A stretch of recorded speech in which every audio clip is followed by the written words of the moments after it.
ஹைகோர்ட்டில் writ petition file பண்ணுறதுக்கு என்னென்ன மாதிரி ஃபார்மெட் இருக்குது, அது எந்த ரூல்ஸில் சொல்லியிருக்காங்க, அதே மாதிரி நீங்கள் கேஸ் ஃபைல்ஸ் எல்லாமே கம்ப்ளீட்டாக ரெடி பண்ணதுக்கப்புறம் அங்கே போய் ஹைகோர்ட்டில் ஃபைல் பண்ணுறப்ப நீங்கள் எந்த செக்ஷனில் போய் ஃபைல் பண்ணணும், கோர்ட் ஃபீ எங்கே போய் கட்டணும், இது எல்லாமே இந்த வீடியோவில் வந்து நம்ம முழுமையாக பார்க்க போகிறோம். ஃபஸ்ட்டு நம்ம எந்த ரூல்ஸில் சொல்லியிருக்காங்க அப்படிங்கிறத பார்த்துருவோம். இது வந்து மெட்ராஸ் ஹைகோர்ட் ரிட் ரூல்ஸ் 2021. இந்த ரூல்ஸ்லாம் வந்து சொல்லியிருக்காங்க. ரிட் பெட்டிஷனில் வந்து என்னென்ன மாதிரி இந்த ஃபார்மெட் எப்படி இருக்கணும் அப்படின்னு சொல்லிட்டு இந்த ரூல்ஸில் வந்து சொல்லியிருப்பாங்க.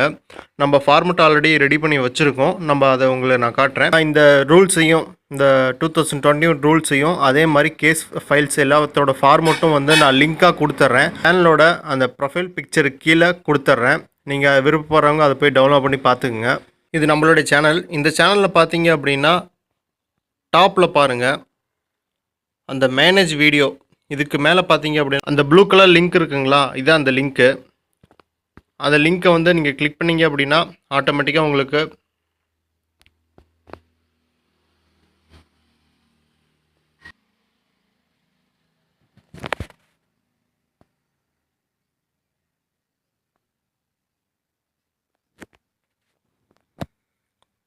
அதை கிளிக் பண்ணதுக்கப்புறம் இந்த மாதிரி தான் வரும். இதில் வந்து நம்ம 2 ஃபோல்டராக தான் கொடுத்துருக்கோம்.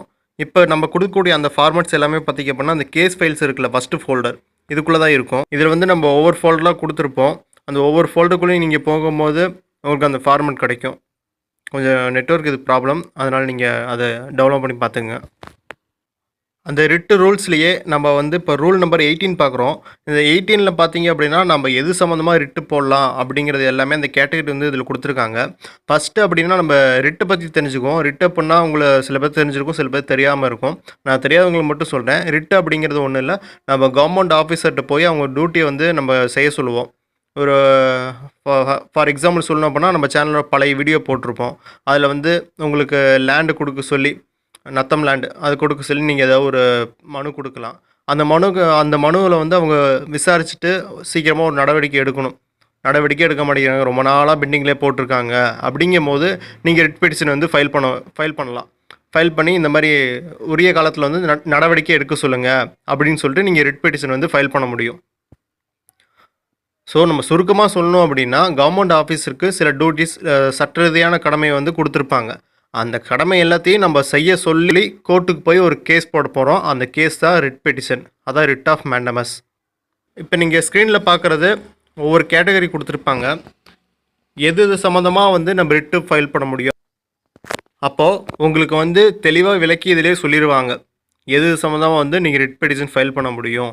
இதில் இல்லாத சம்மந்தமாகவும் நீங்கள் ஃபைல் பண்ணலாம். ரிட் பெட்டிஷன் ஒவ்வொரு ஃபார்மெட்டும் நம்ம பார்க்குறதுக்கு முன்னாடி சும்மா சின்னதாக சில விஷயங்கள் விட்டு ஷேர் பண்ணணும்னு நினைக்கிறேன். வீடியோ நான் லென்த்தாக விருப்பப்படல, ஷார்ட்டாக முடிச்சிட்றேன். நம்ம மனுஷங்களாக பிறக்கிறதே ரொம்ப ஒரு அரிதான விஷயம். ஆனால் இந்த லைஃப்பில் பார்த்தீங்க அப்படின்னா நமக்குள்ளே எவ்வளோ போட்டி, பொறாமை, ஏமாத்துறது, வெறும் பணத்துக்காக மட்டுமே மற்றவங்களை ஏமாற்றி வாழ்ந்துட்டுருக்கோம். நாம் அப்படி வாழ்கிறது மட்டும் இல்லாமல் அடுத்த தலைமுறைக்கும் நம்ம அதை கொண்டு போய் மரபு வழியாக சேர்க்குற மாதிரி சேர்த்துக்கிட்டு இருக்கோம். இந்த உலகம் இப்படி தான் எல்லாமே இருப்பாங்க, நீங்கள் மாறாதீங்க, சுயநலமாக இருங்க, இப்படி தான் தப்பு பண்ணணும் அப்படின்னு சொல்லிட்டு நம்ம சின்ன வயசுலேருந்தே ட்ரைனிங் கொடுத்துட்ருக்கோம். ஸோ அதனால் நான் என்ன சொல்ல விருப்பப்படுறேன் அப்படின்னா, தயவு செஞ்சு உங்கள் கண்ணு முன்னாடி ஏதோ ஒரு சின்ன தப்பு நடக்குது அப்படிங்கும்போது சின்ன தப்பு தானே அப்படின்னு சொல்லிட்டு விட்டுட்டு போகாதீங்க. உங்களால் அந்த இடத்துல என்ன விதமான ரியாக்ஷன் பண்ணால் அது சரி பண்ண முடியுமோ அதை ட்ரை பண்ணுங்கள். நீங்கள் நேரடியாக அந்த விஷயத்துலேருந்து தலையிட்டால் உங்களுக்கு அது ஒரு பாதிப்பை ஏற்படுத்தும் அப்படின்னு நினச்சிங்க அப்படின்னா, நேரடியாக இல்லைனா கூட மறைமுகமாக எந்த அதிகாரம் வந்து அப்ரோச் பண்ணால் அது வந்து சரி பண்ண முடியும் அப்படின்னு நீங்கள் நினைக்கிறீங்களோ அவங்களுக்கு அதை பற்றி தெரியப்படுத்துங்க. ஏன் இந்த மாதிரி கம்ப்ளைண்ட் வந்து நம்ம கொடுக்க சொல்கிறோம் அப்படின்னா, அப்போ தான் வந்து அந்த தப்பு பண்ணுறவங்களுக்கு சரி ஓகே நம்ம இப்படி பண்ணும் போது அதுக்கான ரியாக்ஷன் இருக்குது, கேட்குறாங்க, யாரோ ஒருத்தர் வந்து கேட்குறாங்க அப்படின்னு சொல்லிட்டு தப்பு பண்ணுறவங்களுக்கும் அடுத்த தடவை தப்பு பண்ணும்போது கொஞ்சம் யோசிச்சு பண்ணுவாங்க.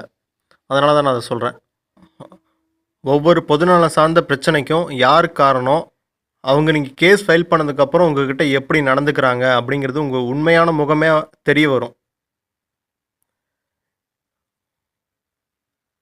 ஏன் அப்படின்னா இத்தனை நாளாக அவங்க உங்கள் நண்பராக இருக்கலாம், உங்கள் சொந்தக்காரங்களாக இருக்கலாம், வேறு யாராக வேணா இருக்கலாம், உங்ககிட்ட அவங்க நல்ல விதமாக தான் நடந்துக்குவாங்க கண்ணுக்கு பார்க்குற வரையும். ஆனால் அவங்களால ஒரு பொதுநலம் சார்ந்த ஒரு விஷயத்தில் வந்து பிரச்சனை ஏற்படுத்துகிறாங்க, பாதிப்பை ஏற்படுத்துகிறாங்க அப்படிங்கும்போது, நீங்கள் அதை வந்து கேட்குறீங்க, ஏன் இப்படி பண்ணுறீங்க அப்படின்னு சொல்லிட்டு ஒரு கம்ப்ளைண்ட் கொடுக்குறீங்க, ஒரு கேஸ் போடுறீங்க அப்படின்னா, அவங்களோட ஒரிஜினல் ஃபேஸே உங்களுக்கு அப்போ தான் தெரிய வரும்.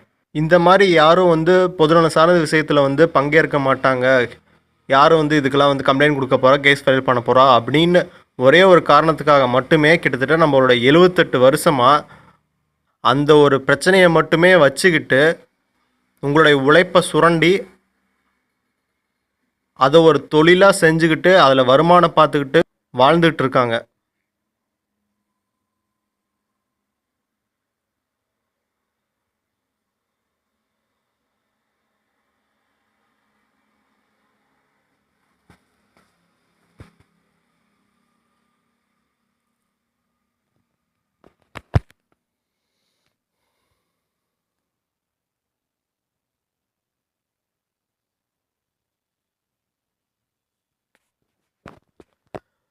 ஸோ அதனால் தப்பு பண்ணுறவங்க யாராக இருந்தாலும் சரி, உங்கள் நண்பராக இருந்தாலும் சரி, உங்கள் சொந்தக்காரங்களாக இருந்தாலும் சரி, நீங்கள் தயக்கப்படாமல் கேளுங்க.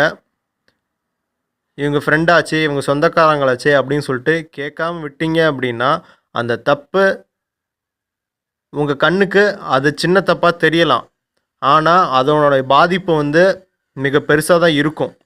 நீங்கள் ஆழ்ந்து சிந்திச்சு பார்த்தீங்க அப்படின்னா, அதோடைய பாதிப்பு எவ்வளோ தூரம் இருக்குன்னு சொல்லிட்டு உங்களுக்கே தெரிய வரும்.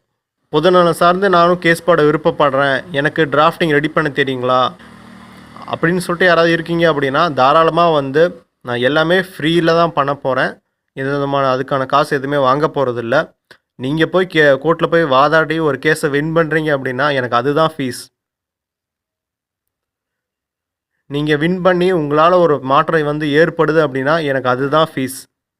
ஸோ தமிழ்நாடு ஃபுல்லுமே எனக்கு ஒரு டீம் தேவைப்படுறாங்க. விருப்பப்படுறவங்க யாராக இருந்தாலும் வாங்க. இப்போ ஒவ்வொரு ஃபார்மெட்டாக பார்த்துடலாம். ஃபஸ்ட்டு நீங்கள் பார்க்கக்கூடிய இந்த ஃபார்மெட் வந்து இண்டெக்ஸ் ஷீட்டுன்னு சொல்லுவாங்க.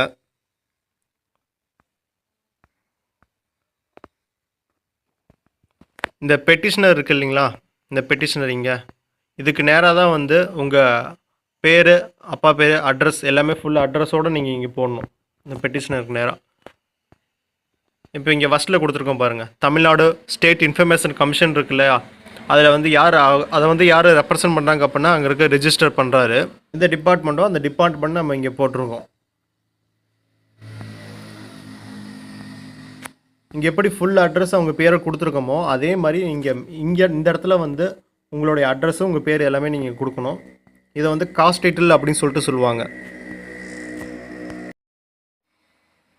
அதுக்கு கீழே பார்த்தீங்க அப்படின்னா இண்டெக்ஷன் இருக்கு இல்லைங்களா, ஹெட்டிங்கு, இதுதான் பார்த்தீங்க அப்படின்னா அந்த உள்ளக்கூடிய அந்த ரிட் பெட்டிஷனில் வந்து நீங்கள் என்னென்ன வைக்கிறீங்க அப்படின்னு சொல்லிட்டு இண்டெக்ஸ் மாதிரி.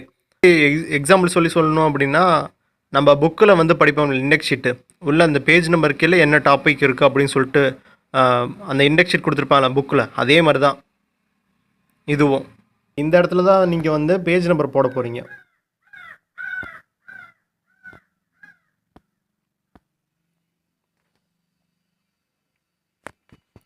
ஃபஸ்ட்டு பார்த்தீங்க அப்படின்னா synopsis and date and events. அடுத்து பார்த்தீங்க அப்படின்னா கோட் ஃபீ, அடுத்து கோடிங் ஷீட்டு, அடுத்து ரிட் பெட்டிஷனு, அடுத்து அஃபிடவிட் ஆஃப் பெட்டிஷனர் அஃபிடவிட் வைக்கணும். அடுத்து கீழே இருக்குது எல்லாமே டாக்குமெண்ட்ஸ். வரிசையாக நீங்கள் டாக்குமெண்ட்ஸ் ஒன்று வச்சுட்டு வருவீங்க. டாக்குமெண்ட்ஸ் எல்லாம் முடிஞ்சதுக்கப்புறம் அப்புறம் நீங்கள் ஒரு 2 பெட்டிஷன் வைக்கணும். நீங்கள் வந்து பார்ட்டின் பர்சனாக, ஏன்னா மக்களே போய் தானே கோர்ட்டில் நம்ம வாதாடணும் சொல்கிறோம். அப்போ அவங்க வாதாடும் போது அதுக்கு வந்து நம்ம பர்மிஷன் ஒரு பெட்டிஷன் மாதிரி வைக்கணும். அதுதான் இது. அடுத்து பார்த்தீங்கன்னா கீழே அண்டர்டேக்கிங். அந்த அண்டர்டேக்கிங் கூட நம்ம வந்து ஆதாரையும் வந்து அட்டாச் பண்ணோம். அதுக்கு கீழே பார்த்தீங்க அப்படின்னா பேட்டா. நம்ம யார் யாருக்கு வந்து நோட்டீஸ் அனுப்பணும்னு சொல்லிட்டு அவங்கள அட்ரஸ் வந்து இந்த பேட்டாவில் கொடுத்துருப்போம். நம்ம கீழே ஒன்று ஒன்றா பார்த்துடலாம். இங்கே வந்து டேட் நீங்கள் போட்டுருங்க. எந்த தேதியில் போய் ஃபைல் பண்ணுறீங்களோ அந்த டேட்டை இங்கே போட்டுருங்க. நான் இயர் போட்டிருக்கேன், பக்கத்தில் டேட் அண்ட் மந்த்தும் நீங்கள் போட்டுருணும். அப்புறம் அதே மாதிரி உங்களோட சைனு இந்த இடத்துல மேலே வந்து உங்கள் சைன் போட்டுருங்க.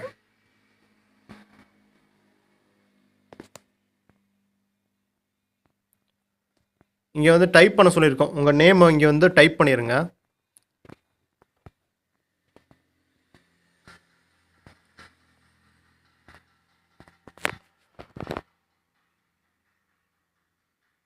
இதில் இருக்கிறது எல்லாமே நம்ம இங்கிலீஷ் தான்.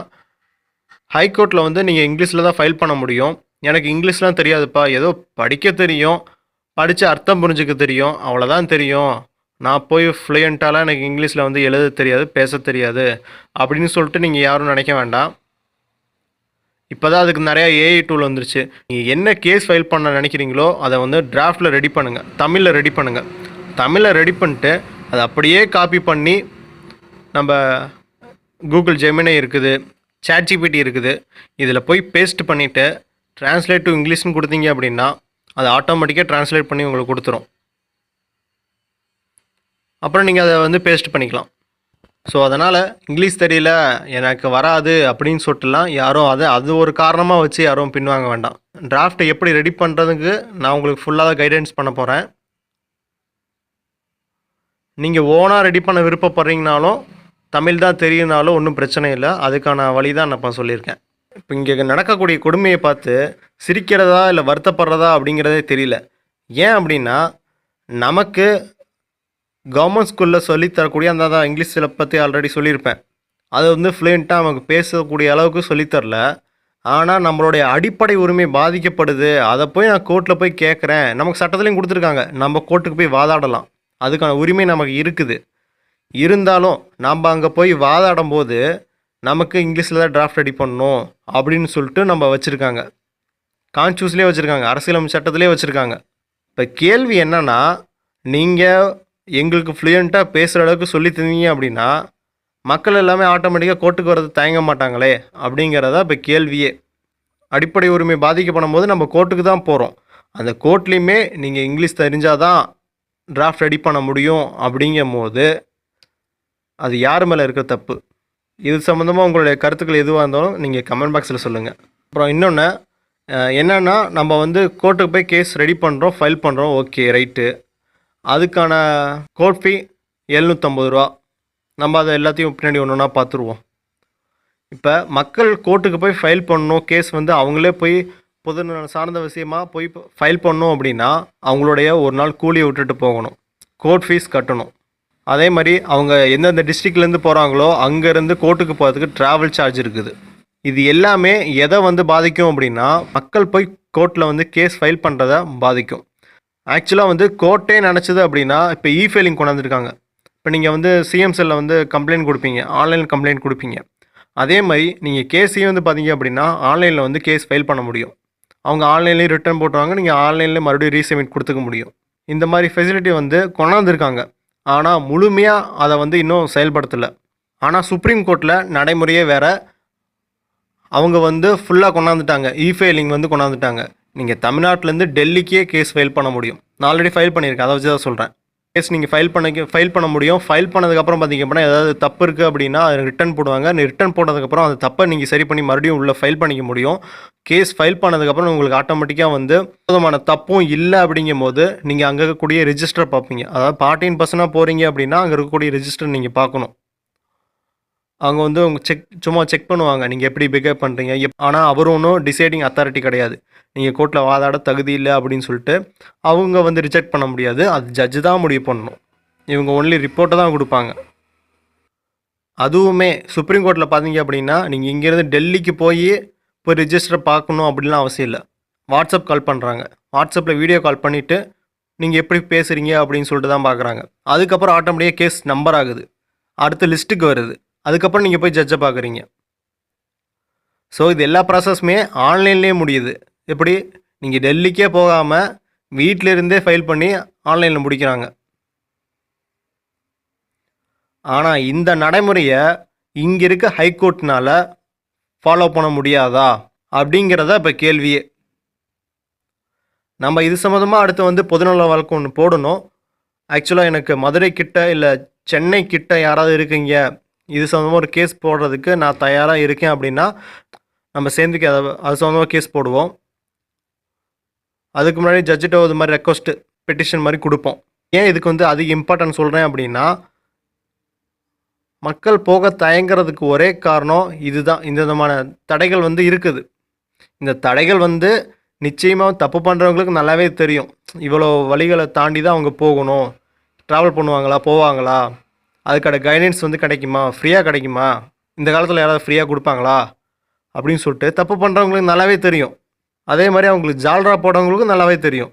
வாங்க இப்போ நம்ம இண்டெக்ஸில் பார்த்த ஒவ்வொரு பெட்டிஷனை பார்த்துட்டு வந்துடலாம். இப்போ நம்ம ஃபஸ்ட்டு பார்க்க போகிறது பார்த்தீங்க அப்படின்னா சினாப்சிஸ் பார்ப்போம்.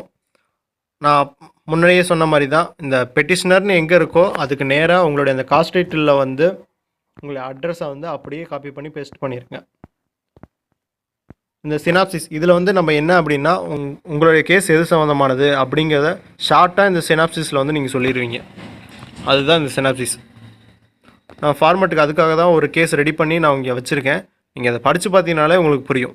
அஃபிடவிட் படிச்சுட்டு அப்புறம் இந்த சினாப்சிஸ் பண்ணிங்க, அப்புறம் தான் உங்களுக்கு புரியும். இது கீழே பார்த்தீங்க அப்படின்னா டேட் அண்ட் ஈவெண்ட்ஸ் கொடுத்துருப்போம். இதில் வந்து பார்த்தீங்க அப்படின்னா என்னென்ன டேட்டில் என்னென்ன நடந்தது அப்படின்னு சொல்லிட்டு கீழே சைடில் பார்த்தீங்க அப்படின்னா டேட்டு போட்டிருப்போம். அதே மாதிரி இதில் பார்த்தீங்க அப்படின்னா என்ன நடந்தது அப்படின்னு சொல்லிட்டு இந்த விளக்கம் வந்து இங்கே கொடுத்துருப்போம்.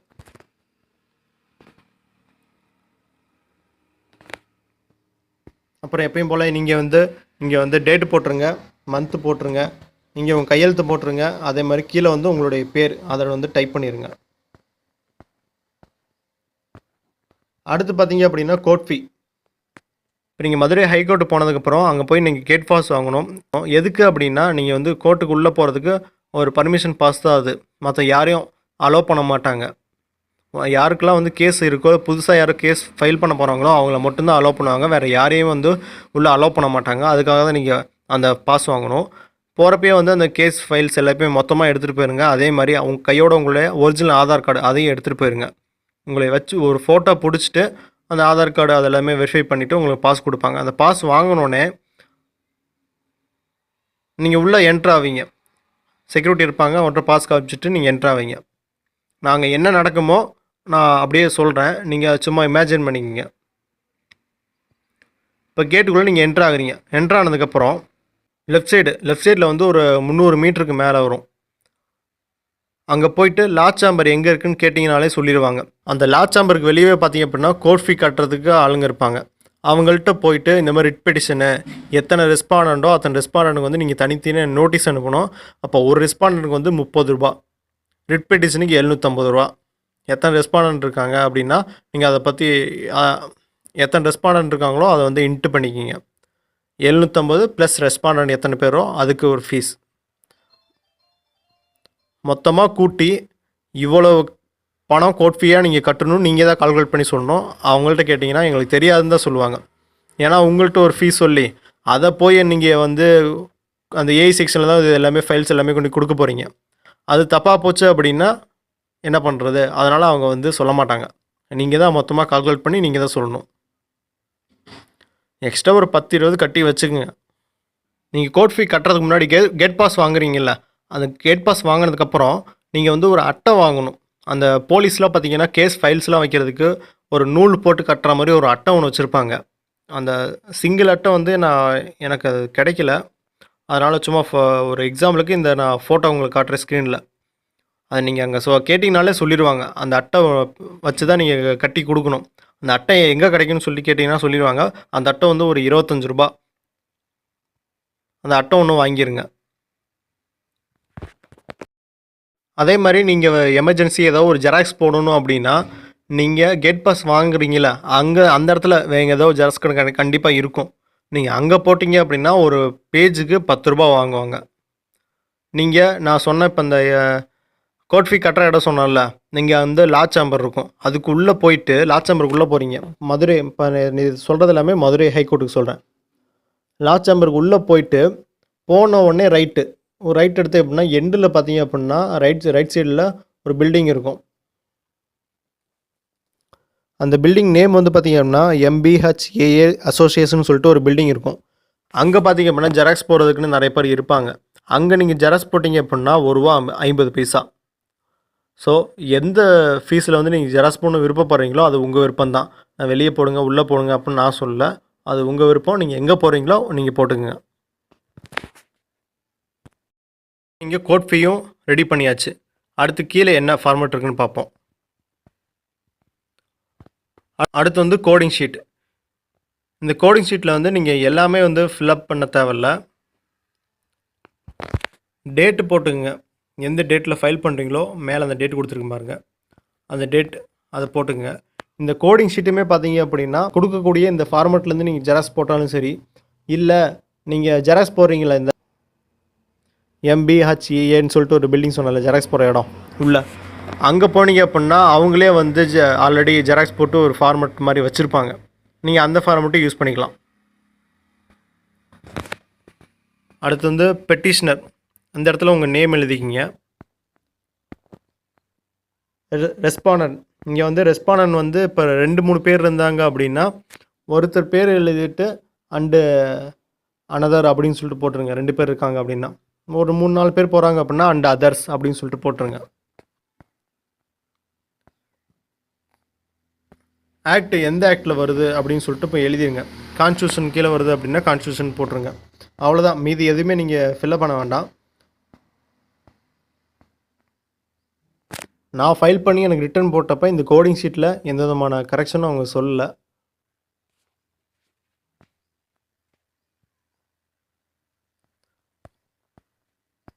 அடுத்து வந்து நம்ம ரிட் பெட்டிஷன் பார்க்க போகிறோம்.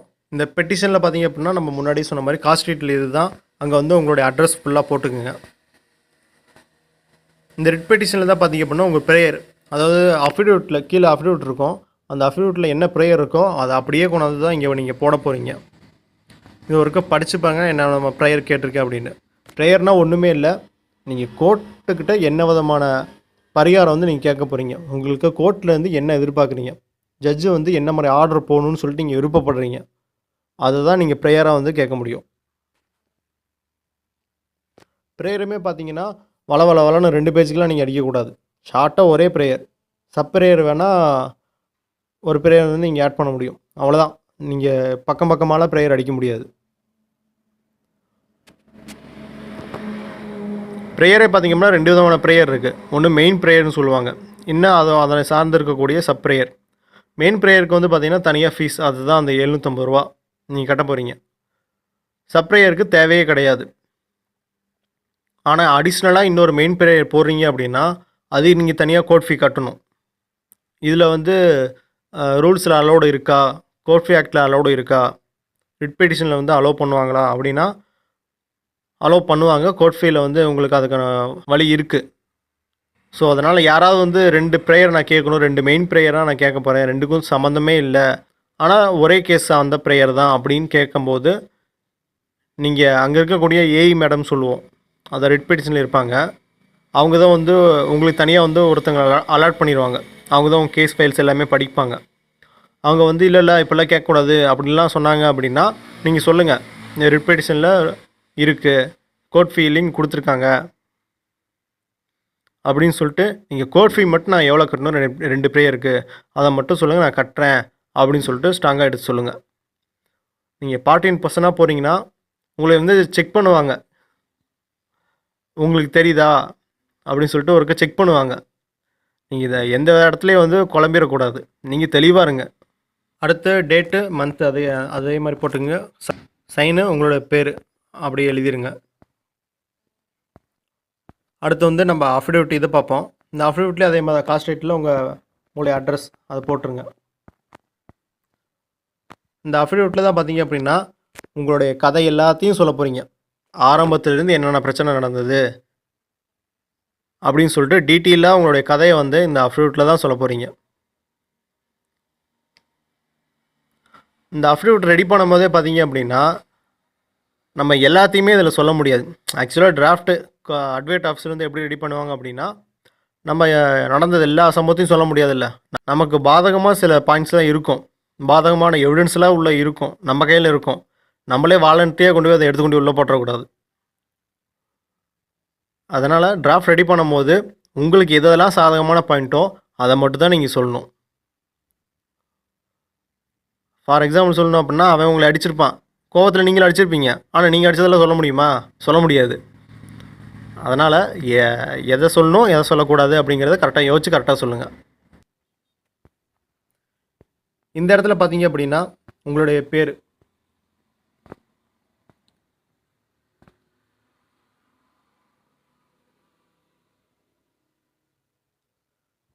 அதே மாதிரி ஏஜ் இந்த இடத்துல போட்டுக்குங்க.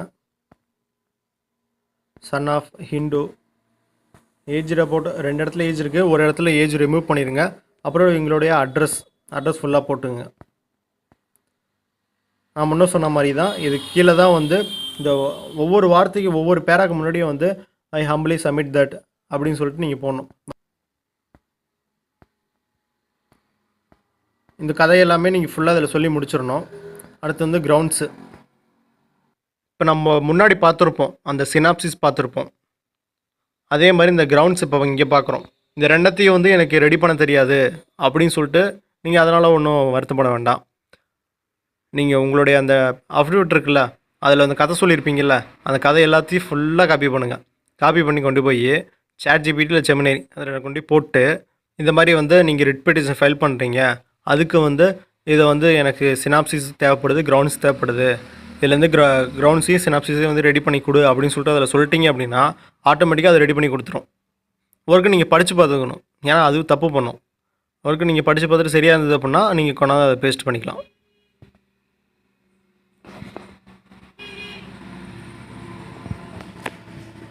அந்த கிரவுண்ட்ஸு கீழே பார்த்தீங்க அப்படின்னா ப்ரேயர்.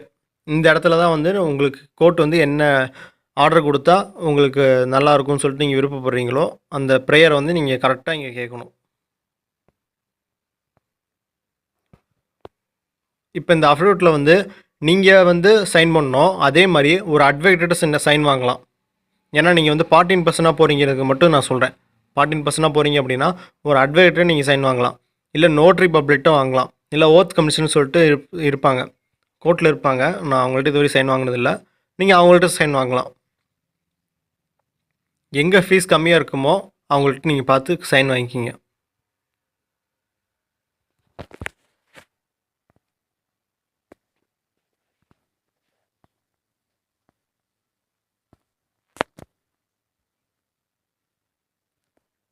இந்த இடத்துல டேட்டு மந்த் இதெல்லாம் போட்டுருங்க, மறந்துடாதீங்க.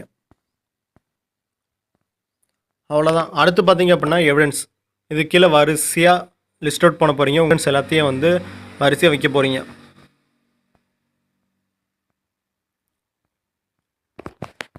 இப்போ நீங்கள் நோட்டீஸை தான் அனுப்பியிருக்கீங்க அப்படின்னா கடைசியாக நோட்டீஸ் அனுப்புவீங்க, எல்லா எவிடன்ஸும் கையில் இருக்கும், இதெல்லாம் இந்த மாதிரி தப்பெல்லாம் நடந்திருக்கு, இதெல்லாம் சரி பண்ணி கொடுங்க அப்படின்னு சொல்லிட்டு ஒரு நோட்டீஸ் ஒன்று அனுப்புவீங்கள்ல, அதுதான். அதுவும் வந்து டாக்குமெண்ட்டு தான். அதுவும் என்ன வந்து டாக்குமெண்ட்டாக தான் நம்ம போட போகிறோம். அதுக்கு தான் அந்த நோட்டீஸ் அப்படின்னு சொல்லிட்டு நான் போட்டிருக்கேன்.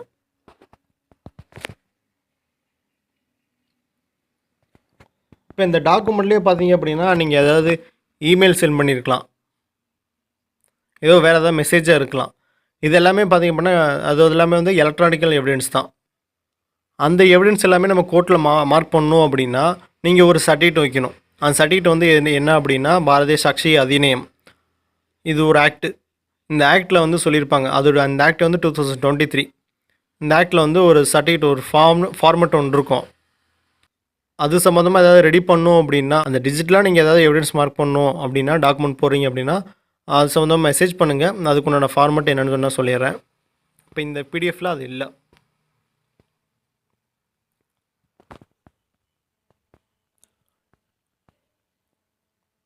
அடுத்து வந்து நம்ம அப்ளிகேஷன் ஃபார் பர்மிஷன் பெட்டிஷன் பார்ப்போம். நீங்கள் பார்ட்டின் பர்சனாக போய் வாதாடுறீங்க அப்படிங்கும்போது இது நீங்கள் வைக்கணும். அதே மாதிரி காஸ்ட் டைட்டிலில் வந்து உங்கள் பேர் அட்ரஸ் போட்டுங்க. அதே மாதிரி தான் இது எல்லாமே ஃபில்அப் பண்ணிடுங்க. அஃபிடவிட்டில் ஃபில்அப் பண்ண மாதிரி தான் உங்கள் நேமு, அப்பா நேமு, ஏஜ் என்னென்னு அதெல்லாம் கரெக்டாக போட்டுங்க. கேஸ் நம்பர் இனிமேல் தான் உங்கள் கேஸ் நம்பர் ஆக போகுது, அதனால் அது பிளாங்க் அப்படியே விட்டுருங்க.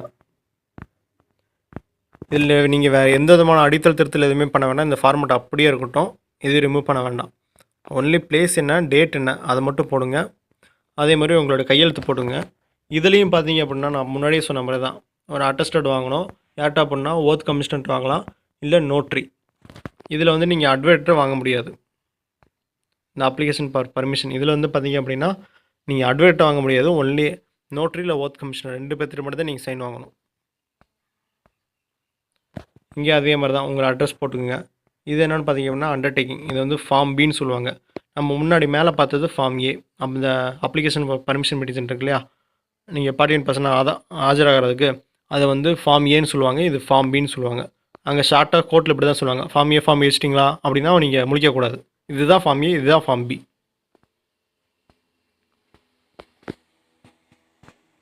அதே மாதிரி உங்கள் நேமு, அப்பா நேமு, ஏஜ் எல்லாமே போட்டுக்குங்க. இதுலேயும் பார்த்தீங்க அப்படின்னா ப்ளேஸு, டேட்டு எல்லாமே போட்டு ஃபில்அப் பண்ணிடுங்க. இதில் வந்து ஒரு அட்ரஸ் ப்ரூஃப் வந்து அட்டாச் பண்ணணும். ஆதார் கார்டு வந்து அட்டாச் பண்ணிடுங்க. உங்கள் சிக்னேச்சர் இங்கே போட்டுருங்க. போட்டு மேலே எதையும் நீங்கள் வேறு எதுவும் அடித்தல் திருத்தல் எதுவும் பண்ண வேண்டாம். இங்கேயும் பார்த்தீங்க அப்படின்னா நீங்கள் வந்து ஓத் கமிஷனர் இல்லை அட்வைட்டர் வந்து அட்வைட்டர் இல்லை நோட்டிட்ட வந்து அட்டஸ்டட் வாங்கிடுங்க. தேவைப்படாது, பட் இருந்தாலும் வாங்கி கொண்டு போயிருங்க.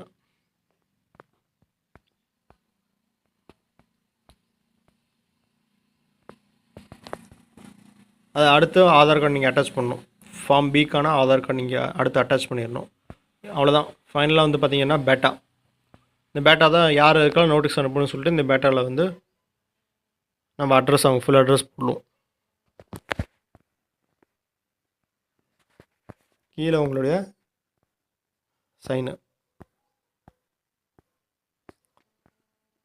மேலே பார்த்தீங்க அப்படின்னா ஃபுல் அட்ரஸ். இப்போ இந்த காஸ்ட் ஃபுல் அட்ரஸ் வந்து ஃபுல்லாக போட தேவையில்ல.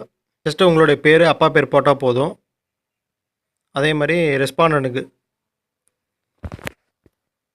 யார் ரெஸ்பாண்டோ உங்கள் பேர், மீதி எத்தனை பேர் இருக்காங்களோ அத்தனை பேர். எக்ஸ்ட்ரா ஒருத்தர் இருந்தாங்கன்னா அனதர்னு போட்டுங்க. 2-3 பேர் இருக்காங்கன்னா அதர்ஸ் அப்படின்னு போட்டுருங்க. இதில் வந்து எங்கெங்கெல்லாம் வந்து ஃபுல் அட்ரஸ் போடணும் அப்படின்னா, பெட்டிஷன் எங்கே வருதோ, அஃபிடவிட் எங்கெங்கெல்லாம் வருதோ நீங்கள் அங்கே தான் வந்து காஸ்டில் வந்து ஃபுல் அட்ரஸ் நீங்கள் போடணும். ரெஸ்பாண்டன்ட், பெட்டிஷனர் 2 பேத்துக்குமே சேர்த்து. மீதி எல்லாத்துலேயும் வந்து நீங்கள் ஃபுல் அட்ரஸ் போட வேண்டாம். ஏன் நான் இதை வந்து சொல்கிறேன் அப்படின்னா, நீங்கள் ஒரு 10 பேரை ரெடி பண்ணுறீங்க, 10 ரெஸ்பாண்டன்ட் இருக்காருன்னு வைங்களேன், 10 பேத்துக்கு நீங்கள் வந்து அட்ரஸ் போடுறீங்க அப்படின்னா பேஜ் இழுத்துக்கிட்டே போயிடும். அதனால தான் இந்த மாதிரி கொடுத்துருக்காங்க. இப்போ பேட்டாக்கு வந்து 10 பேர்த்து நீங்கள் ரெஸ்பாண்டன்ட் போட்டிங்க அப்படின்னா பேட்டா இந்த ஒரு பேஜில் முடியாது, இழுத்துட்டு போகும் 2-3 பேஜுக்கு. ஸோ அதனால் காஸ்டில் வந்து பெட்டிஷன், அஃபிடவிட் இதெல்லாம் எங்கெங்கே வருதோ நீங்கள் அங்கே வந்து ஃபுல்லாக போட்டுருங்க. இப்போ அண்டர்டேக்கிங் போடலாமா, ஃபுல் அட்ரஸ் போடலாமா அப்படின்னா போட்டுருங்க. ஏன்னா கோர்ட்டில் போயிட்டு இல்லை இது வேண்டாம் அப்படின்னு ரிஜெக்ட் பண்ணிட்டாங்க அப்படின்னா என்ன பண்ணுறது. அதனால் வந்து பர்மிஷன் பெட்டிஷனுக்கும் அப்ளிகேஷன் பர்மிஷன் மேலே பெட்டிஷன் இருக்குல்ல, ஃபார்ம் ஏ, ஃபார்ம் பி, இந்த ரெண்டுக்குமே வந்து ஃபுல்லாக போட்டுருங்க.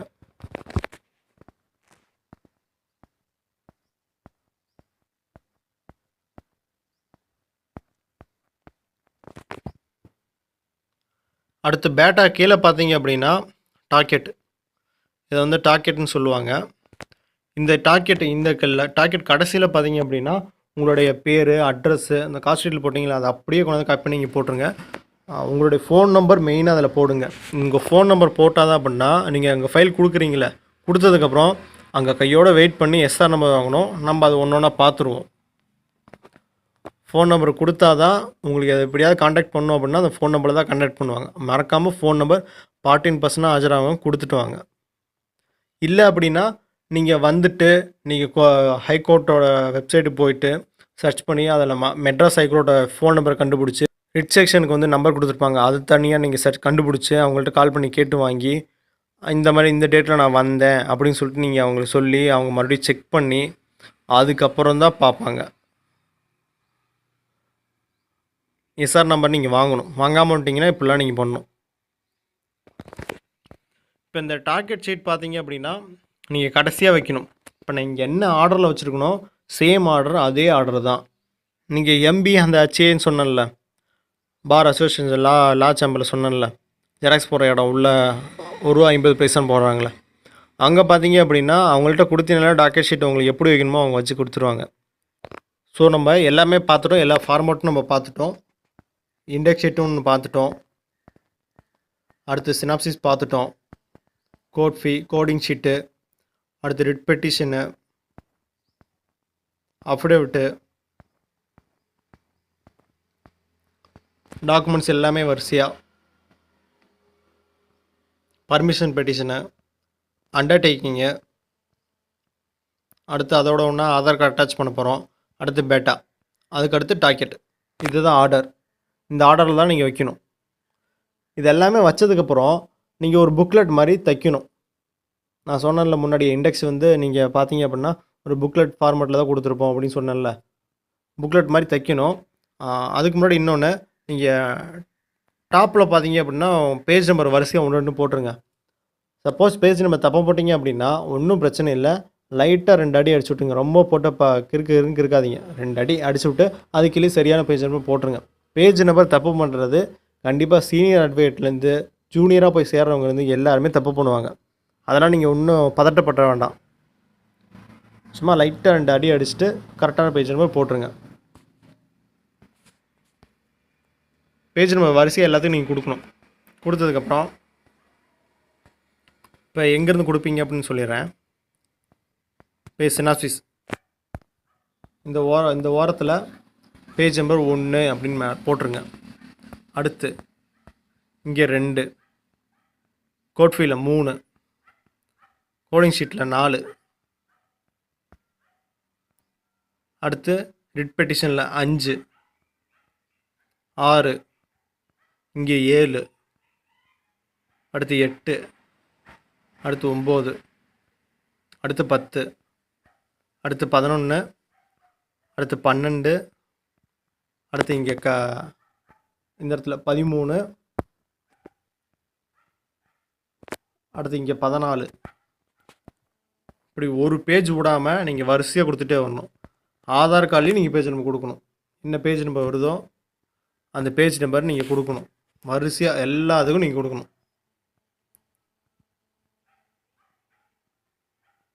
டாக்கி ஷெட்டுக்கு தேவை கிடையாது.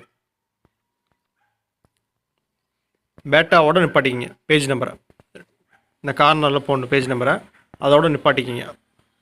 சரி, இப்போ வரிசையாக பேஜ் நம்பர் கொடுத்துட்டீங்க. கொடுத்ததுக்கப்புறம்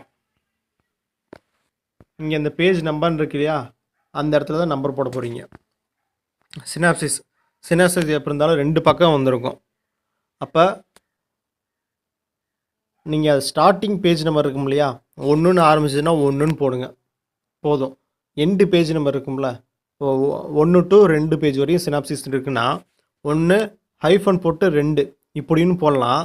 இல்லை 1ஓட நீங்கள் அந்த பேஜ் நம்பர் இங்கே நிப்பாட்டிடலாம். 1 நீங்கள் போடலாம். அடுத்து கோட் ஃபீ 3ஆம் பக்கம் வரும். ஏன்னா சினாப்சிஸே 2 பக்கம் வந்துருச்சு. அடுத்து 3 அப்படின்னு போட்டு முடிச்சிருங்க. அடுத்து கோடிங் ஷீட், அதுவும் ஒரு பேஜ் தான். அடுத்து 4ன்னு இங்கே நீங்கள் போடணும். இப்படி வரிசையாக பேஜ் நம்பர் போட்டுக்கிட்டே வரணும். டாக்குமெண்ட்ஸுக்கும் பேஜ் நம்பரு இப்படி வரிசையாக நீங்கள் பேஜ் நம்பர் போட்டுருவீங்க. போட்டு எங்கே முடிப்பீங்கன்னா பேட்டாவோட முடிப்பீங்க. இது பேட்டாவோட பேஜ் நம்பர் முடிச்சிடுவீங்க.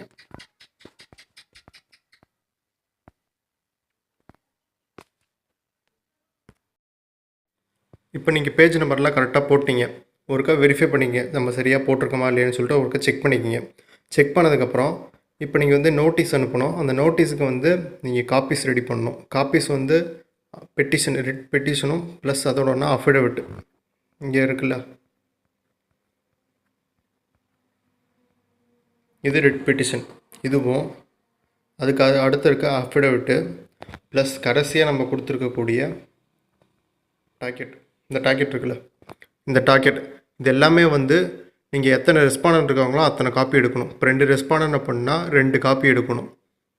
தனித்தனி செட்டாக எடுக்கணும். அப்போனா ரிட் பெட்டிஷனில் ஒரு 2 காப்பி, அஃபிடவிட்டில் ஒரு 2 காப்பி, ப்ளஸ் டாக்கெட்டில் ஒரு 2 காப்பி. இப்படி நீங்கள் 2 ரெஸ்பாண்டன்ட்னா 2 காப்பி எடுத்துக்கணும் செட்டாக. அதை வந்து ஒன்றா வச்சு பின் பண்ணிடுங்க, ஸ்டாப்லர் அடிச்சிடுங்க. ஃபஸ்ட்டு எடுத்தோன்னே வந்து அஃபிடவிட் வைக்கணும். அதுக்கு கீழே வந்து நீங்கள் ரிட் பெட்டிஷன் வைப்பீங்க. அதுக்கு கீழே வந்து ரிட்டோட டாக்கெட் வைப்பீங்க. டாக்கெட் வச்சு ஒன்றா வந்து பின் பண்ணிடுங்க. இப்போ நம்ம நோட்டீஸுக்கு ரெடி பண்ணியாச்சு. இப்போ வந்து ஜட்ஜுக்கு வந்து சிங்கிள் பெஞ்சு அப்படின்னா நீங்கள் எக்ஸ்ட்ரா 2 காப்பி போடணும். டைப் செட்டு மொத்தமாக. டைப் செட் அப்படிங்கிறது என்ன அப்படின்னா, இது டோட்டலாக எல்லாமே டைப் செட்டு. 21 பேஜ் இருக்குது பாருங்கள், இது எல்லாமே சேர்ந்தது. ஆனால் இதில் வந்து நீங்கள் வந்து கோட் ஃபீ வைக்க மாட்டீங்க. இந்த கோட் ஃபீ இது தேவையில்லை.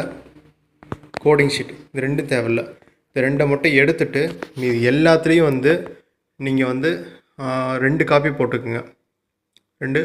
3 காப்பி கூட போட்டுங்க. மொத்தமாக இந்த 21 பேஜில் 2 பேஜை மட்டும் கழிச்சிட்டு எல்லாமே வந்து ஒரு 3 காப்பி போட்டு தனித்தனியாக வந்து நீங்கள் தைக்கணும்.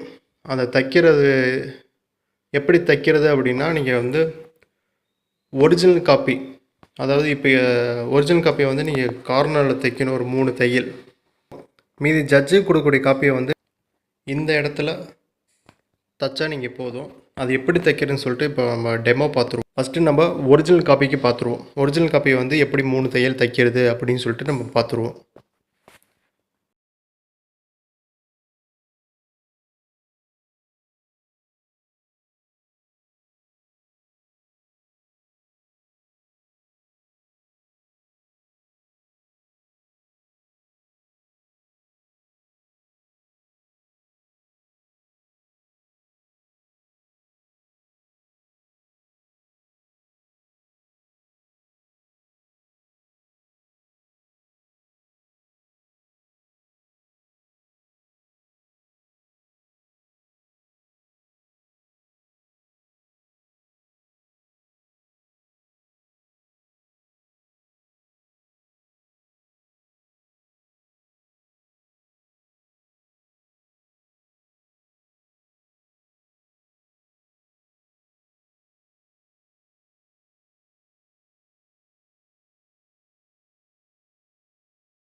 இப்போ ஒரிஜினல் காப்பி நீங்கள் எப்படி தைக்கிறதுன்னு பார்த்துருப்பீங்க. அடுத்து வந்து நம்ம காப்பீஸ் எக்ஸ்ட்ரா காப்பி போடுவோம்ல ஜட்ஜுக்கு கொடுக்கறதுக்கு. அந்த காப்பியை வந்து நம்ம எப்படி தைக்கிறது? கார்னரில் தைக்கணும். டாப்பில் நீங்கள் கார்னரில் தைக்கணும் இந்த இடத்துல. அது எப்படி தைக்கிறதுன்னு சொல்லிட்டு இப்போ பார்த்துருவோம்.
இப்போ நீங்கள் வந்து இதெல்லாம் தைக்கிறதுக்கு முன்னாடியே எக்ஸ்ட்ரா காப்பி என்னென்ன வேணுமோ அது எல்லாமே நீங்கள் போட்டுருங்க. செட்டு மொத்தமாக போடுறீங்களா, இந்த 21 பக்கம் இருக்குது, அதில் வந்து 2 பக்கத்தை எடுத்து விட்டுட்டு இது எல்லாமே நீங்கள் போடுவீங்க. அது வந்து இப்போ சிங்கிள் பெஞ்சு அப்படின்னா 3 காப்பி சொல்லுவாங்க, ஒரு ஜட்ஜு தான் உட்காந்துருப்பார். பொதுநல வழக்கு நீங்கள் போடுறீங்க அப்படின்னா 2 ஜட்ஜு உட்காந்துருப்பாங்க, அப்போ ஆளுக்கு ஒரு காப்பி. அப்போ நீங்கள் வந்து 4 காப்பி போட்டுருங்க. அந்த டைப் செட்டை வந்து நீங்கள் ஜெராக்ஸ் மொத்தம் 4 காப்பி போடணும், ஒரிஜினல் இல்லாமல். இப்போ நீங்கள் எல்லாமே ஜெராக்ஸ் ரெடி பண்ணிட்டீங்க, தச்சாச்சு, அட்டையும் வாங்கியாச்சு. கீழே அந்த வச்சு தைக்கிறதுக்கு அட்டை சொல்லியிருந்தேன்ல, அந்த அட்டையும் நீங்கள் வாங்கிட்டீங்க, கோட் ஃபீயும் கட்டையாச்சு. இதெல்லாமே எடுத்துகிட்டு நீங்கள் 4 மணிக்குள்ளே போய் அந்த ஏஐ செக்ஷன் ரிட்டு ஏஐ செக்ஷனுக்குள்ளே கொடுக்கணும். அப்படிங்கும்போது நீங்கள் வந்து ஒரு 2-3 மணி நேரத்துக்கு முன்னாடியே போயிருங்க. ஏன்னா எதாவது கரெக்ஷன் சொல்கிறாங்க அப்படின்னா அன்றைக்கி டக்குன்னு அந்த கரெக்ஷன் சரி பண்ணிட்டு உடனே கொடுக்கணும். அன்றைக்கே கொடுத்துடணும்ல, ஏன்னா நீங்கள் ட்ராவல் பண்ணி அவ்வளோ தூரத்துலேருந்து வருவீங்க, மறுபடியும் ரிட்டன் எல்லாத்தையும் தூக்கிட்டு போகணும். அதுக்காக ஒரு 3 மணி நேரத்துக்கு முன்னாடியே போயிருங்க. 4 மணியை தாண்டி நீங்கள் போயிட்டீங்கன்னா ஃபைல் பண்ணுறதுக்கே எடுத்துக்க மாட்டாங்க. இப்போ நீங்கள் அந்த ஃபைல் பண்ணுற இடத்துல போய் கொடுக்குறீங்க, கொடுத்ததுக்கப்புறம் எஸ்ஆர் நம்பர்னு சொல்லிட்டு ஒன்று அப்போயே வந்து அலாட் பண்ணுவாங்க. நீங்கள் வெயிட் பண்ணி உங்கள் ஃபோன் நம்பர் இதில் எழுதியிருப்பீங்கல்ல, அதை வச்சு தான் அவங்க சிஸ்டத்தில் டைப் பண்ணி ஏற்றுவாங்க. நீங்கள் வெயிட் பண்ணி எஸ்ஆர் நம்பர் எப்போங்க சார் வரும் அப்படின்னு சொல்லிட்டு கேட்டுட்டு மெயினாக அந்த எஸ்ஆர் நம்பர் வாங்கிட்டு வாங்க. ஒரு 4 டிஜிட் நம்பர் கொடுப்பாங்க. அந்த நம்பர் கொடுத்தா தான் நீங்கள் அதை வந்து ரிட்டன் போட்டிருக்காங்கன்னு சொல்லிட்டு ஆன்லைனில் செக் பண்ணிக்க முடியும். அது என்ன வெப்சைட்டுன்னு பார்த்தீங்க அப்படின்னா, நீங்கள் கூகுள் போய்ட்டு மதுரை ஹைகோர்ட் இ-கோர்ட் சர்வீஸ் அப்படின்னு போட்டு நீங்கள் சர்ச் பண்ணிங்க அப்படின்னா அதில் பார்த்தீங்கன்னா ஃபைலிங் நம்பர்னு சொல்லிட்டு ஒரு ஆப்ஷன் இருக்கும். அந்த ஆப்ஷனுக்குள்ளே போய்ட்டு உங்களுக்கு கொடுத்த அந்த 4 நம்பர் அதை போட்டு நீங்கள் என்னென்ன டேட்டாஸ் கேட்குறாங்களோ நீங்கள் அதை ஃபில்லப் பண்ணி சர்ச் பண்ணிட்டீங்க அப்படின்னா ஆட்டோமேட்டிக்காக உங்களுக்கு வந்து ஸ்டேஜ் எப்படி இருக்குது, பெண்டிங்கில் இருக்கான்னு சொல்லிட்டு காட்டுவாங்க. அந்த பெண்டிங் பக்கத்தால் ப்ளூ கலர் வியூன்னு சொல்லிட்டு ஆப்ஷன் இருக்கும். அந்த ப்ளூ கலர் ஆப்ஷன் வந்து கிளிக் பண்ணுங்கள். கிளிக் பண்ணி உள்ளே போய் பாருங்கள். அதாவது நீங்கள் ஃபைல் பண்ணி ஒரு 2 ஒர்க்கிங் டேஸில் நீங்கள் ஃபைல் பண்ணிட்டீங்க, திங்கக்கிழமை ஃபைல் பண்ணிட்டீங்கன்னா புதன்கிழமைக்குள்ளே ரிட்டர்ன் போட அதிக வாய்ப்பு இருக்கும். ரிட்டர்ன் போட்டாங்கன்னா அன்னையிலேருந்து உங்களுக்கு 10 நாள் தான் டைமு. நீங்கள் அதுக்குள்ளே சரி பண்ணி மறுபடியும் உள்ளே கொடுக்கணும். இல்லைன்னா அதுக்கு தனி நீங்கள் ஃபார்மேட் வைக்கணும், டிலே பெட்டிஷன் சொல்லிட்டு தனியாக நீங்கள் வைக்கணும். அதனால் அந்த 10 டேக்குள்ளே முடிஞ்ச வரையும் ஃபைல் பண்ணி உள்ளே கொடுத்துருங்க, சரி பண்ணி உள்ளே கொடுத்துருங்க. உங்களுக்கு ரிட்டன் போடுறாங்க அப்படின்னா அந்த ரிட்டன் ஷீட்டுன்னு சொல்லிட்டு தனியாக ஒரு ஷீட் வைப்பாங்க. இதுதான் அந்த ஷீட்டு. நான் ஃபைல் பண்ணதுக்கப்புறம் எனக்கு ஜஸ்ட் ஒரு 3 கரெக்ஷன் தான் சொல்லியிருந்தாங்க. அதுவும் பெரிய கரெக்ஷனில் இல்லை, ரொம்ப சின்ன கரெக்ஷன் தான். இந்த ஷீட் இப்படி தான் இருக்கும். இதுவுமே நான் கொடுத்துட்றேன், லிங்க் கொடுத்துட்றேன், நீங்கள் செக் பண்ணிக்கிங்க. இந்த ஷீட்டில் தான் என்னென்ன கரெக்ஷன் வரும்னு சொல்லிட்டு சில டிக் பண்ணுவாங்க. இந்த நம்பர் போட்டிருக்காங்கல்ல, 30 வரையும் இருக்குது மொத்தம்.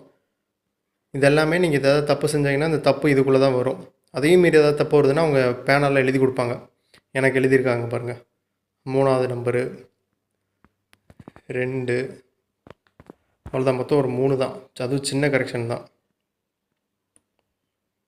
நீங்கள் முடிச்சதுக்கப்புறம் இங்கே பார்ட்டின் பர்சன் அவங்க எழுதியிருக்காங்கல்ல, இது கீழே வந்து நீங்கள் சரி பண்ணிட்டீங்க அப்படின்னா அன்றைக்கி டேட்டை போடுங்க. என்னைக்கு டேட்டில் கொண்டு சரி பண்ணி உள்ளே கொடுக்குறீங்களோ அந்த டேட்டை போட்டு கம்ப்ளைண்ட் அப்படின்னு சொல்லிட்டு போட்டு எழுதிட்டு உங்கள் சைனை போட்டு டேட்டை போட்டு உள்ளே கொடுத்துருங்க இந்த ஷீட்டை வச்சு. இப்போ அவங்க ப்ரேயரில் எதாவது கரெக்ஷன் சொல்கிறாங்கன்னு வைங்களேன், அந்த ப்ரேயர் வந்து நீங்கள் ஒரிஜினல் காப்பியில் மட்டும் அந்த ப்ரேயர் இருக்க போகிறது இல்லை. ஜெராக்ஸ் எல்லாம் போட்டிருப்பீங்கல்ல, நோட்டீஸ் ரெடி பண்ணியிருப்பீங்கல்ல, ஜட்ஜு கொடுக்க வேண்டிய அந்த காப்பி எல்லாத்துலேயுமே அந்த ப்ரேயர் இருக்கும். அப்போ ஒரு இடத்துல தப்பாகுது அப்படின்னா நீங்கள் எல்லா இடத்துலையுமே அதை சரி பண்ணணும், இதை மறந்துடாதீங்க. வீட்டில் ஒரு தப்பாகுது அப்படின்னா அந்த தப்பு எல்லா இடத்துலையுமே நீங்கள் சரி பண்ணணும். அதே மாதிரி அப்ரிவேஷன், அதாவது டிஎன் அப்படின்னு சொல்லிட்டு சுருக்கமாக எங்கேயும் டைப் பண்ணாதீங்க. டிஎன்னா தமிழ்நாடு ஃபுல்லுமே டைப் பண்ணுங்கள். ஏன்னா சில சமயம் அதுக்கோசரம் கூட ரிட்டன் போட்டுருவாங்க. ப்ரேயரில் ஒரு தப்பு சொல்கிறாங்க, நீங்கள் அந்த லைட்டை ஏதாவது ஆல்ட்ரு பண்ணுறீங்க, சின்னதாக வேர்டு சேர்த்துறீங்க, இல்லை டெலீட் பண்ணிங்கன்னா அந்த பேஜோட லைன் மாறுது அப்படின்னா நீங்கள் ஆல்ரெடி அதை டைப் பண்ணி ஒரு லைன் வச்சுருப்பீங்கள, அதை தனியாக எடுத்து போட்டுருங்க ஒரு வேர்டு ஃபைலில் போட்டுட்டு அதுக்கப்புறம் அதை எடிட் பண்ணி அந்த பேஜுக்குள்ளே கொண்டு வரதுக்கு ட்ரை பண்ணுங்கள். அப்போ வந்து சைஸை லைட்டாக கொஞ்சம் குறைச்சிக்குங்க. இப்படி பண்ணிங்க அப்படின்னா உங்களுக்கு மொத்தமே மாறாது, மொத்த பேஜும் மாறாது, அந்த பர்டிகுலர் பேஜை மட்டும் நீங்கள் மாற்றிடலாம். அதே மாதிரி உங்களுக்கு வந்து ரிட்டன் போடல அப்படின்னா, நீங்கள் ஆன்லைனில் ரிட்டன் எதுவுமே காட்டலைன்னா நீங்கள் வந்து ஃபோன் பண்ணி கேட்க முடியும். அதுக்கு வந்து நம்ம மெட்ராஸ் ஹைகோர்ட் அந்த வெப்சைட்டு போயிடுங்க. அதில் வந்து காண்டாக்ட் அப்படின்னு ஒரு ஆப்ஷன் இருக்கும். அதில் போயிட்டு நீங்கள் டேரக்டரின்னு இருக்கும், ஏதோ ஒரு ஆப்ஷன் இருக்கும், அதில் ஃபோன் நம்பர் இருக்கும். அதில் மதுரைனா மதுரை சூஸ் பண்ணிவிட்டு அங்கே வந்து அட்மினிஸ்ட்ரேஷன் சொல்லிட்டு ஒரு அட்மின் பிளாக் இருக்கும்னு நினைக்கிறேன். அதில் ஃபோன் நம்பர் கொடுத்துருப்பாங்க. அந்த ஃபோன் நம்பர் எடுத்து நீங்கள் வந்து இந்த மாதிரி ஏஐ செக்ஷனுக்கு எனக்கு நம்பர் வேணும், நான் அவரை ஃபைல் பண்ணியிருக்கேன் அப்படின்னு சொல்லிட்டு உங்கள் நேம் சொல்லி சொன்னீங்க அப்படின்னா அவங்க வந்து ஏஐ செக்ஷனோட நம்பர் கொடுப்பாங்க. அதுக்கப்புறம் நீங்கள் என்ன ஸ்டேஜில்னு சொல்லிட்டு கன்ஃபார்ம் பண்ணிவிட்டு ரிட்டன் போட்டிருக்காங்களா இல்லைன்னு சொல்லிட்டு நீங்கள் செக் பண்ணிக்க முடியும். பேஜின்னு அப்புறம் வந்து நீங்கள் நிறையா தடவை அடிச்சிட்டிங்க, அடிச்சு லைனாக போட்டே இருக்கீங்க அப்படின்னா நீங்கள் ஒயிட்னர் யூஸ் பண்ணலாம். ஒயிட்னர் யூஸ் பண்ணி அந்த பழைய பேஜ் நம்பர் அழிச்சிட்டு நீங்கள் அது மேலே வந்து பேஜ் நம்பர் போட்டுக்க முடியும். இப்போ நீங்கள் ஃபைல் பண்ணிட்டீங்க, எஸ்ஆர் நம்பர் வாங்கிட்டீங்க, கோடில் செக் பண்ணிட்டீங்க, உங்களுக்கு ரிட்டன் போட்டிருக்காங்க. நீங்கள் போய் இப்போ ரிட்டன் போய் எடுக்கிறதுக்கு போய் பார்க்குறீங்க. ரிட்டன் வந்து சின்ன கரெக்ஷன் தான் இருக்குன்னா நீங்கள் அங்கேயே உட்காந்து சரி பண்ணிட முடியும். சப்போஸ் அவங்க நான் அப்படியே சொன்ன மாதிரி அஃபிடவிட்டில் ஏதாவது கரெக்ஷன் சொல்கிறாங்க அப்படின்னா நீங்கள் அஃபிடவிட்டில் வந்து அட்டஸ்டேஷன் வாங்கியிருப்பீங்க. அது உங்கள் ஊர் நோட்டரிட்டில் தான் வாங்கியிருப்பீங்க. அப்படிக்கு போய் நீங்கள் மொத்த ஃபைல் செட்டையுமே அங்கேருந்து எடுத்துகிட்டு வரணும். எடுத்துகிட்டு வந்து நீங்கள் அதை சரி பண்ணிவிட்டு இங்கே வந்து அவங்ககிட்ட வந்து மறுபடியும் நீங்கள் சைன் வாங்கிட்டு தான் கொண்டு போக முடியும். வேறு ஏதாவது கரெக்ஷன் சொல்கிறாங்க, அஃபிடவிட்டில் சொல்ல, பெட்டிஷனை சொன்னால் சரி, அதே மாதிரி அஃபிடவிட்டு, பர்மிஷன், பெட்டிஷன், அண்டர்டேக்கிங் இந்த 3 கரெக்ஷன் சொல்ல வேறு கரெக்ஷன் சொல்கிறாங்கன்னா நீங்கள் அன்னைக்கே அங்கேயே உட்காந்து நீங்கள் சரி பண்ணி கொடுத்துட முடியும். நீங்கள் ஃபைல் பண்ணக்கூடிய அந்த காப்பீஸ் இருக்கிற அதோட வேர்டு ஃபைலை எப்போவுமே உங்கள் ஃபோனில் வச்சுக்கோங்க. எடிட் பண்ணுறதுக்கு அப்போ தான் உங்களுக்கு வசதியாக இருக்கும். இது ரொம்ப முக்கியம். அஃபிடவிட்டு, பர்மிஷன், பெட்டிஷன், அண்டர்டேக்கிங் இது எல்லாத்தையும் வந்து நீங்கள் உங்கள் லோக்கல் அட்வொகேட்டுக்கிட்ட தான் உங்கள் லோக்கல் அட்வொகேட்டை தான் போய் நோட்ரி வாங்குவீங்க. அப்போ நீங்கள் அதில் கரெக்ஷன் சொல்லிட்டாங்க அப்படின்னா நீங்கள் வேறு வழியே கிடையாது, நீங்கள் அங்கேருந்து எடுத்துகிட்டு தான் வரணும். இல்லை நான் இது எல்லாத்தையும் எடுத்துகிட்டு போகிறேன், எனக்கு கோர்ட்லேயே வந்து ஆள் இருக்காங்க, தெரிஞ்சவங்க இருக்காங்க அப்படின்னா நீங்கள் அங்கே போய் நோட்ரி வாங்குனீங்கன்னா ஒன்றும் பிரச்சனை இல்லை. நீங்கள் அங்கேயே வச்சு சரி பண்ணிட்டு அங்கேயே கொடுத்துக்க முடியும். ரைட்டு, இப்போ ரிட்டன் போட்டாச்சு. ரிட்டன் எடுத்து இப்போ சரி பண்ணி கொடுக்குறீங்க. அடுத்து என்ன நடைமுறைன்னு பார்த்தீங்கன்னா ஜேஆர் கம்ப்ளீட் ஜுடிஷியல் ரெஜிஸ்டர் தான் அவரை வந்து நீங்கள் மீட் பண்ணுவீங்க. கமிட்டி மெம்பர்ஸ் இப்போ இல்லைன்னு மாதிரி சொன்னாங்க. நீங்கள் அவரை மீட் பண்ணுறீங்க அப்படின்னா ஃபஸ்ட்டு ஏஐ மேடம் உங்கள் கேஸ்க்கு படிச்சிருப்பாங்கல்ல, அவங்கள தான் கூப்பிடுவாங்க. அதெல்லாத்தையும் தாண்டி நீங்கள் ரிட்டர்ன் பண்ணி எடுத்துகிட்டு போகிறீங்க அப்படின்னா ஃபோன் பண்ணி கேட்டுருங்க உங்களுக்கு எந்த ஏஐ மேம் வந்து அலாட் பண்ணியிருக்காங்கன்னு சொல்லிட்டு. அந்த எஸ்ஆர் நம்பர் வாங்குறீங்கல்ல, அப்போயே நீங்கள் உங்களுக்கு தெரிஞ்சிடும் எந்த ஏஐ மேம் வந்து உங்களுக்கு அலாட் பண்ணியிருக்காங்க அப்படின்னு சொல்லிட்டு அவங்க நேமை கேட்டுருங்க. அந்த நேம் தெரிஞ்சால் தான் நீங்கள் ரிட்டன் இப்போ சரி பண்ணி கொடுக்க போகிற அன்றைக்கி அந்த ஏஐ மேம் வந்து லீவ் போட்டாங்க அப்படின்னா நீங்கள் கொண்டு போயிட்டு ரிட்டன் சரி பண்ணி தான் கொடுக்க முடியும். சப்போஸ் அன்றைக்கே நீங்கள் வந்து ஜேஆர் கமிட்டியை மீட் பண்ணுறதுக்கு ஒரு வாய்ப்பு இருந்ததுன்னா நீங்கள் அதை வந்து மிஸ் பண்ணிடுவீங்க அவங்க லீவ் போட்டாங்க அப்படின்னா. அதனால் இதை முன்னாடியே நான் சொல்லியிருக்கணும், இப்போ நான் சொல்கிறேன். எஸ்ஆர் நம்பர் வந்து வாங்குறப்பயே எஸ்ஆர் நம்பர் கேட்டு வாங்குறப்பயே அந்த ஏஐ மேம் நேம் என்ன, எந்த ஏஐ மேம்கிட்ட வந்து அலாட் பண்ணியிருக்காங்க அப்படின்னு சொல்லிட்டு மெயினாக அவங்களுடைய நேமையும் கேட்டு வாங்கிடுங்க.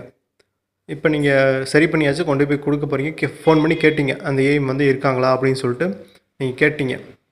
போகிறீங்க, இப்போ சரி பண்ணி உள்ளே கொடுத்தாச்சு. ஏஐ மேம் இருந்தாங்க அப்படின்னா சின்ன சின்ன கரெக்ஷன்னா ஜேஆரை வந்து மீட் பண்ண முடியுமா அப்படின்னு கேட்டுருங்க. இல்லை இன்றைக்கி முடியாது, ஒரு 2 நாள் கழித்து வாங்க அப்படின்னு சொல்லிட்டாங்க அப்படின்னா நீங்கள் வந்துட்டு மறுபடியும் போகிறப்ப மறுபடியும் நீங்கள் ஃபோன் பண்ணி கேட்டுருங்க. ஏன்னா அவங்களுக்கு எதாவது எமர்ஜென்சி லீவ் போட வாய்ப்பு இருக்கும். அவங்க இருந்தால் தான் நீங்கள் ஜேஆர் வந்து மீட் பண்ண முடியும். ஏன் அப்படின்னா உங்கள் கேஸ் ஃபைலை மொத்தமாக படித்தது அந்த ஏஐ மேம் தான். அவங்க தான் வந்து ஜேஆர்ட்ட வந்து எக்ஸ்பிளைன் பண்ணி சொல்லுவாங்க, இந்த மாதிரி இதுதான் கேஸு, இதுதான் ஃபேக்ட்டு அப்படின்னு சொல்லிட்டு அவங்க தான் சொல்லுவாங்க. வேறு எந்த ஏஐ மேம் வச்சும் உங்களை வந்து அடுத்த வந்து மூவ் பண்ண விட மாட்டாங்க. ஏன்னா ஒவ்வொருத்தவங்களுக்கும் ஒரு ஒர்க்கு வந்து தனித்தனியாக பிரித்து கொடுத்துருப்பாங்க. அதனால் இருக்கிறதுலே மிகப்பெரிய இம்பார்ட்டன்ட் என்னென்னா நீங்கள் போகிறதுக்கு முன்னாடி இந்த மாதிரி ஃபோன் பண்ணி கேட்டு போயிருங்க, இருக்காங்களா அப்படின்னு சொல்லிட்டு ஒர்க்கை கேட்டுருங்க. ஏன்னா உங்கள் நிலைமையை எடுத்து சொல்லுங்கள், இதில் இல்லை அதெல்லாம் நாங்கள் சொல்ல முடியாது, நீங்கள் நேரில் வந்து பாருங்கள் அப்படின்னு. சப்போஸ் எதாவது சொன்னாங்க அப்படின்னா அவங்க நிலைமை எடுத்து சொல்லுங்கள், நான் ரொம்ப லாங் டிஸ்டன்ஸ்லேருந்து வரேன், சப்போஸ் அவங்க லீவ் போட்டாங்கன்னா நான் வந்துட்டு வேஸ்ட்டாக போயிடும், அதனால தான் சொல்கிறேன் அப்படின்னு சொல்லிட்டு எடுத்து சொன்னீங்கன்னா அவங்க புரிஞ்சுக்குவாங்க. ரைட்டு, இப்போ நீங்கள் ஜேஆர் கமிட்டி வந்து மீட் பண்ணிட்டீங்க. அடுத்து என்னென்னு பார்த்தீங்கன்னா உங்கள் கேஸ் வந்து 2-3 நாள்லேயே வந்து லிஸ்ட்டுக்கு வந்துடும். அதாவது எந்த அன்னைக்கு நீங்கள் ஜட்ஜை போய் பார்ப்பீங்க அப்படின்னு சொல்லிட்டு ஒரு டேட்டு கொடுப்பாங்க. அது கோர்ட்லேயும் நீங்கள் செக் பண்ண முடியும். நான் அப்படியே ஒரு வெப்சைட் சொன்னேன்ல, மதுரை ஹைகோர்ட் கோர்ட் சர்வீஸ்னு சொல்லிட்டு அந்த வெப்சைட்லேயே போட்டு நீங்கள் சர்ச் பண்ண முடியும். இல்லை கோர்ட்ஸ்ன்னு போட்டாலும் நீங்கள் சர்ச் பண்ணிக்க முடியும். இதுக்கு வந்து நீங்கள் மதுரை வெப்சைட் அதுக்கே டேரெக்டாக போங்க, போட்டு அந்த காஸ்ட் லிஸ்ட்டு போட்டிங்க அப்படின்னா உங்கள் கேஸ் நம்பர் எஸ்ஆர் நம்பர் அதை போட்டிங்க அப்படின்னாலே உங்களுக்கு கேஸ் நம்பர் ஆகிடுச்சான்னு சொல்லிட்டு அதில் தெரிஞ்சிடும். அடுத்து வாய்தா டேட்டு அதிலே கொடுத்துருப்பாங்க. அந்த அன்றைக்கி நீங்கள் டேரெக்டாக போய் ஜட்ஜை போய் மீட் பண்ணணும். பார்த்ததுக்கப்புறம் உங்கள் கேஸ் வந்து பிரேமா ஃபேசி இருக்கான்னு சொல்லிட்டு செக் பண்ணுவாங்க. அதோட வழக்கின் முகாந்திரம்னு சொல்லுவாங்க. அந்த கேஸ் வந்து விசாரிக்க எடுத்துக்கலாமா அப்படின்னு சொல்லிட்டு ஜட்ஜு தான் வந்து டிசைட் பண்ணுவார். அவர் டிசைட் பண்ணதுக்கப்புறம் அடுத்து நோட்டீஸ் போகும் ரெஸ்பாண்டண்ட்டுக்கு. அடுத்து அவங்க வந்து ஆஜராவாங்க ரெஸ்பாண்டன்ட். அவங்க வந்து கவுண்டர் அஃபிடவிட்னு சொல்லிட்டு ஒரு அஃபிடவிட் போடுவாங்க. நீங்கள் சொன்னதெல்லாம் சரியா தப்பா, அவங்களுக்கு என்னென்ன சாதகமான பாயிண்ட் இருக்குது எல்லாமே சொல்லிட்டு ஒரு அஃபிடவிட் ரெடி பண்ணி போடுவாங்க. அதுக்கப்புறம் பார்த்தீங்க அப்படின்னா அடுத்து உங்களுக்கு ஆர்டர் தான். இதுக்கு நடுவில் தான் அவங்க ரெஸ்பாண்டன்ட் வராமல் இருக்கலாம், இல்லை அவங்க டிலே பண்ணலாம், அவங்க கவுண்டர் போகிறதுக்கு டிலே பண்ணலாம், இது எல்லாமே நடக்கும். இன்னொன்று பார்த்தீங்க அப்படின்னா இந்த ரிட்டன் ஷீட்லேயே வந்து டைம் கொடுத்துருவாங்க. எத்தனை நாளைக்குள்ள வந்து நீங்கள் மறுபடியும் கம்ப்ளைண்ட் பண்ணி ஒன்று கொடுக்கணும்னு சொல்லிட்டு கொடுத்துருவாங்க. இதில் பாருங்கள் டைம் போட்டிருக்காங்கன்னா அந்த டைம் வந்து 10 days அப்படின்னு கொடுத்துருக்காங்க. 10 days. இந்த 10 daysக்குள்ளே தான் ரிட்டன் போட்ட டேட்லேருந்து தான். இங்கே கீழே டேட் போடுவாங்கன்னா அந்த கருப்புகளை வச்சு அழிச்சிட்டேன். அந்த டேட்லேருந்து கால்குலேட் பண்ணி நீங்கள் 10 நாளுக்குள்ளே கொண்டு உள்ளே கொடுத்துடணும். இது எல்லாமே உங்களுக்கு புரிஞ்சிருக்கும்னு நினைக்கிறேன். இப்போ இதை நம்ம டேரெக்டாக போய் வந்து கேஸ் போட்டுற முடியுமா அப்படின்னு கேட்டால் இல்லை, முடியாது. நம்ம என்ன பண்ணணும் அப்படின்னா நம்ம இந்த ஒவ்வொரு ஃபார்மெட்லேயும் பார்த்துருப்போம். நோட்டீஸ் டாக்குமெண்ட்ஸ் எல்லாம் கலெக்ட் பண்ணணும்னு பார்த்துருப்போம்.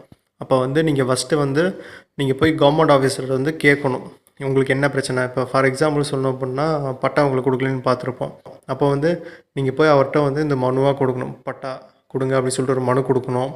அவர் வந்து மேற்கொண்டு டிலே பண்ணுறாங்கன்னா அதுக்கு அடுத்து அவருக்கு ஹையர் அத்தாரிட்டி யார் அப்படின்னு சொல்லிட்டு பார்த்துட்டு ஒரு மேல்முறையீடு மாதிரி ஒரு பெட்டிஷன் நீங்கள் ரெடி பண்ணி கொடுக்கணும்.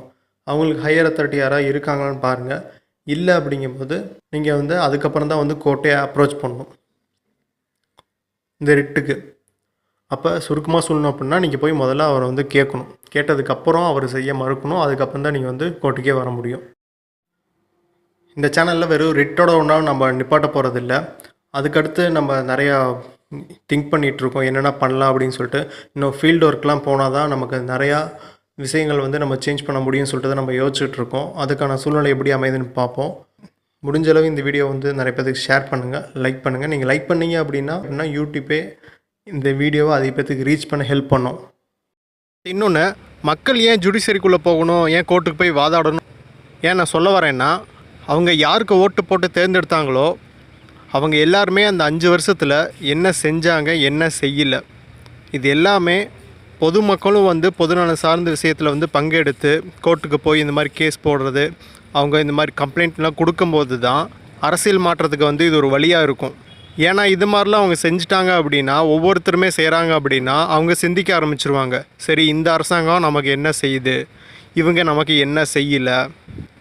அப்போ மக்களால் வந்து ஒரு சரியான அரசாங்கத்தை வந்து தேர்ந்தெடுக்க முடியும்.